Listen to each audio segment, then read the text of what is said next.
This little light of mine, I'm gonna let it shine. This little light of mine, I'm gonna let it shine. This little light of mine, I'm gonna let it shine, let it shine, let it shine, let it shine.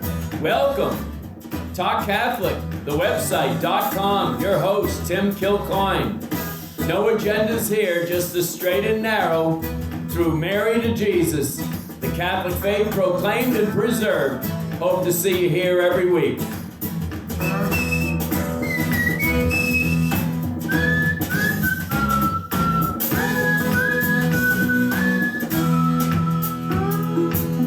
Talk Catholic with Tim Kilcoyne. Happy Feast of St. Anne. This is dear to me because my dad's birthday was on the Feast of St. Anne, and Dad had a very wonderful devotion to her. In addition, my grandfather on my mom's side, James Hastings from Clinton, had a wonderful devotion to St. Anne as well. He used to go up to St. Anne de Beaupré Shrine, and in the days where the roads were ill-defined, back in the 1930s and 40s, that was quite a journey to make at that time. And may we often think of St. Anne in the spirit of grandmothers. I think we take for granted too often. I remember when I was teaching high school out in California, I got to the point where I wouldn't even refer to a grandmother because I knew they didn't have any. Not all of them, but too many were not connected with their grandparents. And in these days of mobility and, unfortunately, divorce, grandmothers and grandfathers are playing a huge role in keeping families together.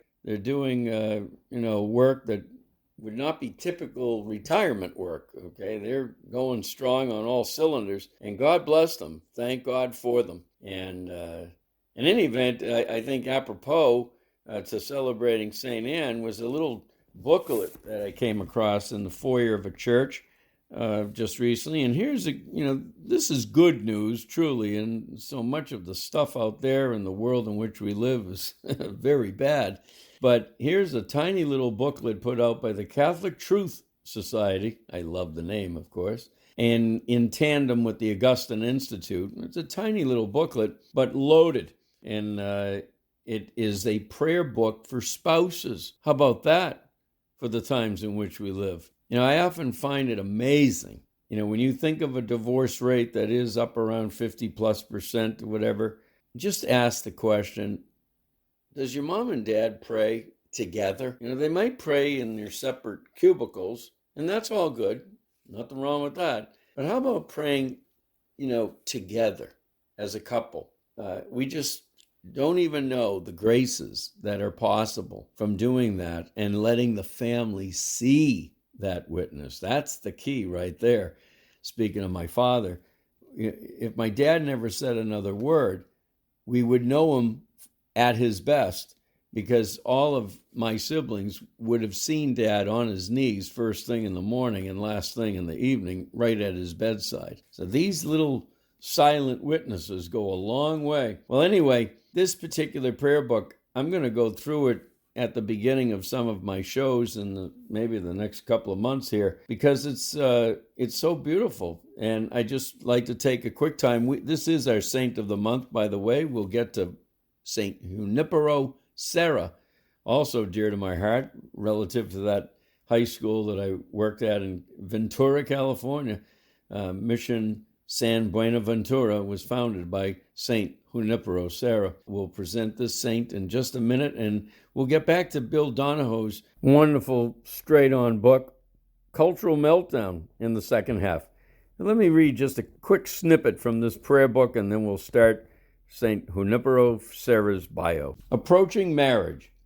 As you know, you're about to enter into a union which is most sacred and most serious, a union which was established by God himself.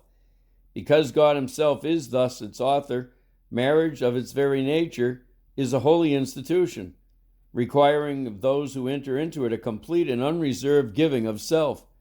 But Christ our Lord added to the holiness of marriage an even deeper meaning and a higher beauty. He referred to the love of marriage to describe his own love for his church, that is, for the people of God, whom he redeemed by his own blood. And so he gave to Christians a new vision of what married life ought to be, a life of self-sacrificing love like his own. Sacrifice is usually difficult and irksome. Only love can make it easy, and perfect love can make it a joy. We are willing to give in proportion as we love. And when love is perfect, the sacrifice is complete. God so loved the world that he gave his only begotten Son, and the Son so loved us that he gave himself for our salvation. Greater love than this no one has, that one lay down his life for his friends. No greater blessing can come to your married life than pure conjugal love, loyal and true to the end. May then this love with which you join your hands and hearts today never fail, but grow deeper and stronger as the years go on. And if true love and an unselfish spirit of perfect sacrifice guide your every action, you can expect the greatest measure of earthly happiness that may be allotted to man in this vale of tears. The rest is in the hands of God.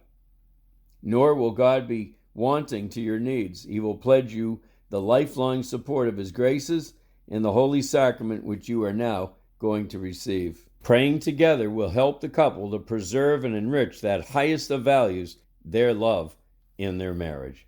It only gets better from there, and we'll continue to read in future shows. Beautiful little book, Catholic Truth Society prayer book for spouses.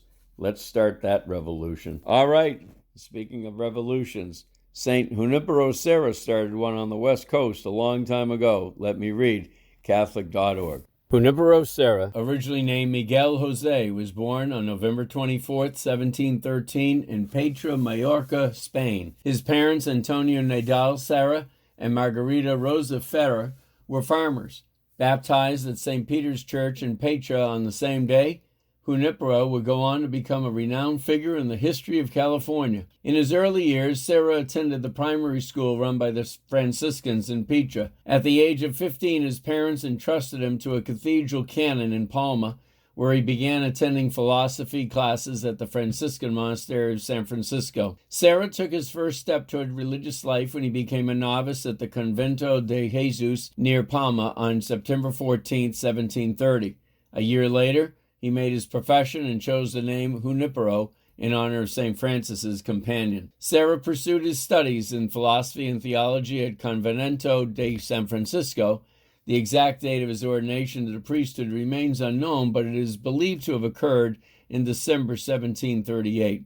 In 1742, he earned his doctorate in theology from Lilian University in Palma. Shortly after, in January 1749, he was appointed the primary professor of theology at the university and was called to serve as an Indian missionary in America. Accompanied by Francisco Palo, Serra set sail for America on April 13, 1749. They arrived in Veracruz, Mexico on December 7, 1749. Instead of using the provided horses, Serra chose to walk the 250 miles from Veracruz to Mexico City. On January 1, 1750, they reached San Fernando College, having spent the previous night at the shrine of Our Lady of Guadalupe. Within 6 months, Serra responded to an urgent call for volunteers for the Sierra Gorda missions. He joined the mission and spent his time between 1750 and 1758 overseeing the construction of a church, promoting religious and economic development, and learning the Otomi language to effectively teach the Pame Indians. Serra's leadership led to the building of mission churches in the other 4 towns as well. Serra's enthusiasm and dedication to spreading the faith led him to volunteer for expeditions to Upper California in 1768. He embarked on the journey and reached Loreto on April 1st, where he oversaw the establishment of 15 missions from San Jose del Cabo to Santa Maria. Serra's efforts continued as he founded 9 missions in Upper California, including San Diego, San Carlos, San Antonio, San Gabriel, San Luis Obispo, San Francisco, San Juan Capistrano, Santa Clara, and San Buenaventura. And I visited just about every one of those, except for San Antonio. He also participated in the founding Presidio Santa Barbara, where indeed yours truly was the director of youth ministry. Throughout his missionary work, Serra faced health challenges, including leg and foot issues, which required him to be carried on a stretcher during certain parts of his journey. Despite his physical afflictions, he dedicated the next 15 years of his life to evangelizing in Upper California. Serra passed away on August 28, 1784, in Mission San Carlos, where he was buried in the church he had constructed. By the end of 1784, the number of baptized Indians at the first 9 missions had reached 6,736, with 4,646 Christianized Indians residing in them. Junipero Serra was known for his zeal, optimism, and devotion to his converts. He fought for the freedom of the church against royal interference and played a significant role in the establishment and expansion of missions in California. His beatification process began in 1934 and concluded in 1949. He was beatified by Pope John Paul II on September 25, 1988, and later canonized by Pope Francis on September 23, 2015. Junipero Serra is widely recognized as the Apostle of California, with numerous monuments and memorials commemorating his legacy along the Camino Real. And I'd just like to move to another article relative to being that apostle to California, because it wasn't that long ago that you might have heard of controversy regarding St. Junipero Serra by the wokesters, particularly in California, where they were tearing down monuments to him in San Francisco and Los Angeles. It was another outrage of the last 4 years. From a website, CaliforniaMissionsFoundation.org, there are some very good quotes. One is here from Archbishop Jose Gomez, Archdiocese of Los Angeles. He said, "Historical memory is the soul of every nation. What we remember about our past and how we remember it defines our national identity, the kind of people we want to be, the values and principles we want to live by. We cannot learn history's lessons or heal old wounds unless we understand what really happened, how it happened, and why." And then from Archbishop Corleone from San Francisco, St. Serra made heroic sacrifices to protect the indigenous people of California from their Spanish conquerors, especially the soldiers. And from the California Catholic Conference, the historical truth is that Serra repeatedly pressed the Spanish authorities for better treatment of the Native American communities. Serra was not simply a man of his times. In working with Native Americans, he was a man ahead of his times who made great sacrifices to defend and serve the indigenous population and work against an oppression that extends far beyond the mission area. And if that is not enough to legitimize a public statue in the state that he did so much to create, then virtually every historical figure from our nation's past will have to be removed from their failings, measured in the light of today's standards. So this is this revisionist history stuff that's going on. It's an outrage. You just got to leave it alone. The sins of the past are what they are relative to racism, the unfair systemic discrimination. But forward is the battle cry of all the saints, particularly those who were missionary in their charism. An honest and vigorous discussion of our state's history is always healthy, but it is impossible if not informed by an education based on solid scholarship. Conflating the missions, much less Junipero Serra himself, with genocide is not supported by the historical record. The soldiers, the craftsmen, and settlers who established the California's presidios and pueblos were themselves a diverse people, Native American, European, African, and mixed ethnicity. And now I like to turn to AZ quotes, because we do have some real good ones from St. Junipero Serra. And this first quote very much sets the record straight by its spirit. He said, "We found on our journey, as well as in the place where we stopped, that they treated us with as much confidence and goodwill as if they had known us all their lives." Again, revisionist history. They like to depict some of these settlers, the New World colonizers, as having a political agenda to simply conquer peoples. St. Junipero Serra had no more agenda of simply trying to convert the known world to the Catholic faith and Jesus Christ. That was his agenda. It was not political, ladies and gentlemen, and this is why diverse peoples embraced him, because they listened to what he had to say. And I personally spent a decent amount of time in California, and like I mentioned, was the director of youth ministry at the Queen of Missions in Santa Barbara. And just to go on a little tour of the California missions, it gives you, and remember that, they were on foot or on horseback, not the modern means of communication for sure, or commerce. Roads and everything was difficult. Everything was difficult. And those missions are still intact today and bear a beautiful resemblance of Catholic Church history on the West Coast for sure. I think it's a very noble pilgrimage for any of you to make if you so desire. And they just so happen to be in some beautiful places as well. You can see the respect that he had for the Indians by this simple quote. We have seen Indians in immense numbers, and all those on this coast of the Pacific contrive to make a good subsistence on various seeds and by fishing. So there was a real respect for how they earn their living. And then finally, the quote that he's pretty much known for is the first one on this page. I pray God may preserve your health and life many years. So a toast to St. Junipero Serra. Feast day, July 1st, patron of vocations, and again canonized by Pope Francis, beatified by Pope John Paul II. St. Junipero Serra, at a time when we need so dearly to understand the meaning of evangelization, pray for us. Amen. This is WQPH Radio 89.3 FM. On the other side, Bill Donahoe's Cultural Meltdown. Well, we're in the chapter on transgenderism, and I wish I didn't have to read any bit of this, but I'm reminded of a book, Truth Overruled, The Future of Marriage and Religious Freedom, by Ryan T. Anderson, where he makes the comment to the effect that when you have to tell people why wheels are round, you know you're in trouble. Indeed. Let me continue. Bill says, the term gender is actually a sociological term that describes the social roles appropriate for males and females. The term sex is a biological term that describes the nature-based differences between a man and a woman. Typically, gender roles take their cues from nature, but this is something that secularists try to deny.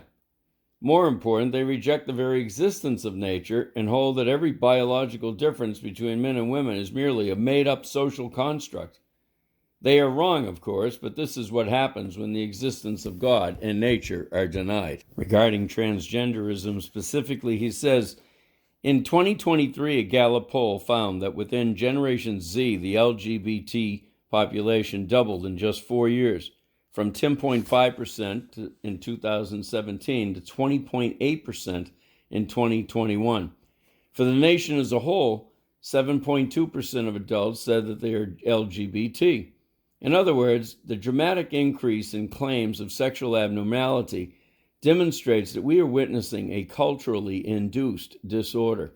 One Ivy League institution, Brown University, is so engulfed in transgenderism that between 2010 and 2023, the gay and lesbian population increased by 26%, and the percentage identifying as bisexual increased by 232%. Those identifying as other sexual orientations within the LGBT population increased by almost 800%. If anyone doubts that this is a culturally induced condition, consider that young people in California, one of the most liberal states in the country, are 40% more likely to identify as transgender than the national average. Transgenderism is flowering in colleges because the professors are almost all in the secular camp. There is nothing new about that. But what is new is the attack on science coming from this august quarter. One of the more popular gender myths is the assertion that gender is assigned. Besides being a misuse of the term, sex is the proper word. It is manifestly untrue that our sex is assigned. Our sex is determined by our Father and our Father alone. Society has nothing to do with it. Our sex may be recorded by a hospital staffer, but it is never assigned by anyone. Our imaginations are fertile. We can certainly imagine being the opposite sex, or a different species for that matter, but subjective descriptions of our identity are not dispositive. What matters is reality, and the reality is that we cannot change our chromosomal makeup. Men are XY and women are XX. Father Tad Pachalchik, who's been on EWTN many times, has a doctorate in neuroscience from Yale and did postdoctoral work at Harvard.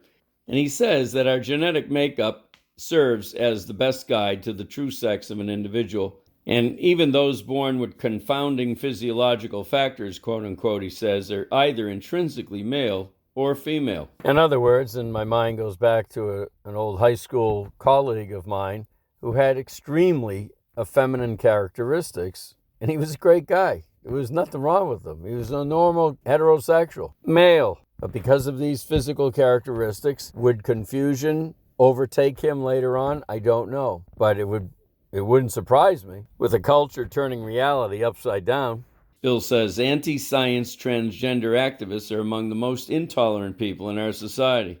They believe that there are more than two sexes, and anyone who disagrees, which is to say most normal people, is dismissed as transphobic.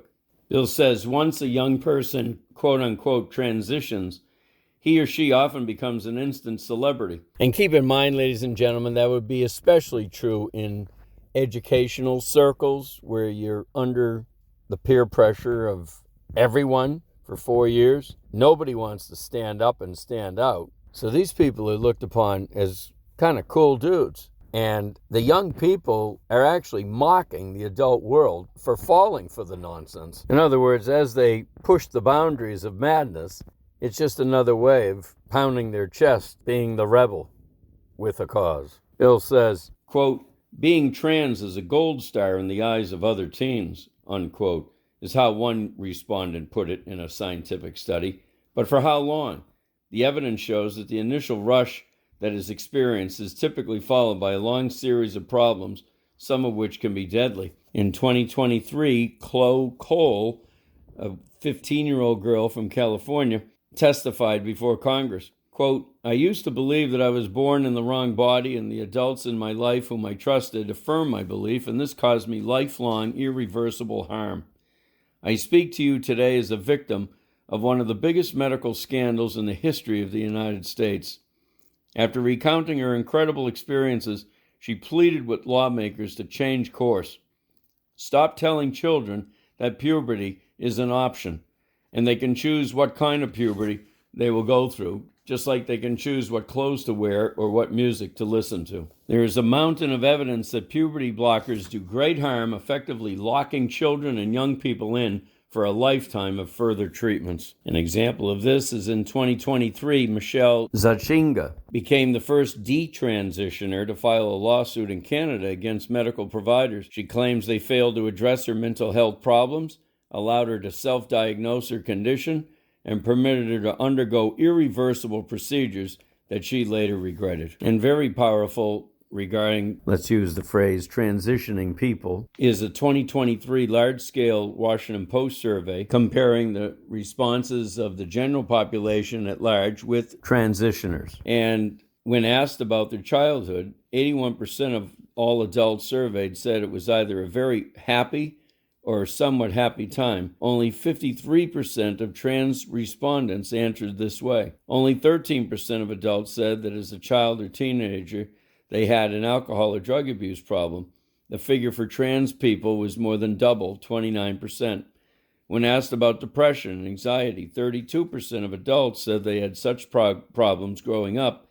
For trans adults, the number was an astonishing 78%. And perhaps very telling regarding who's driving this ideological bus, when those who identify as trans were asked if they had ever been refused health care from a health care provider or someone else working in a health care setting, 82% said no. So nobody, practically speaking, in our medical community at large, and let's not forget what happened to all of us going back 3 years ago with what does seem to be the plandemic. We got real issues at work in the medical community. Those elites that are part of that profession need to be looked at with their own microscope for what their ideologies are behind the scenes that are getting acted out on all of us. I was recently at a general physical myself, and I started talking about calling a dietitian and getting some advice relative to the foods that I eat. And it was just almost like a an elitist smirk how foolish I was. There's a real problem right now still. And as I said regarding the pandemic, the New World Order communists are absolutely using the medical profession as their primary vehicle to hoard the masses. And don't think it's over and behind us. But we will keep you posted on their whereabouts regarding common sense right here, WQPH Radio 89.3 FM. And being Christmas in July, as Tiny Tim used to say, God bless everyone. We care. Let your light shine. That is what it's all about here at WQPH Radio 89.3 FM. But we need to hear your story. You want your voice to be his voice. That is making the faith known to others. Please, my number is 877-625-3727. Tim Kilcoyne, TalkCatholic.com. St. Mother Teresa told us, your ministry is your work right where you are. Grab on to this microphone. God bless.